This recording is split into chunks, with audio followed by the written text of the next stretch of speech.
Hello traders, welcome back to another training session with BestBull. In the previous video, we learned about the financial standing bars. In today's video, we will learn how to apply background coloring to the pricing information in our watch list. So let's dive right in. To begin, we need to visit the options menu and click on General. Look for the coloring type section where you will find two options, font coloring and background coloring.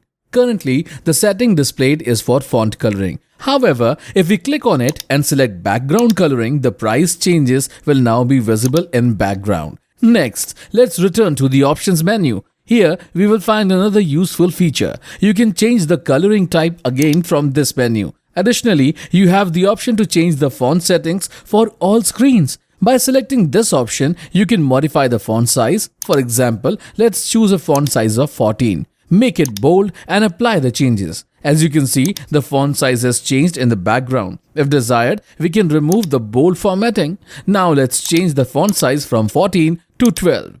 From here, you can customize both font and background coloring. There is also an auto arrange for all screens option. Enabling this will automatically arrange the scripts in a vertical manner with a scroll bar appearing as necessary when adding more scripts to the watch list. I hope this session has provided you with a better understanding of the topic. Stay tuned for our next video on an interesting new topic. Thank you.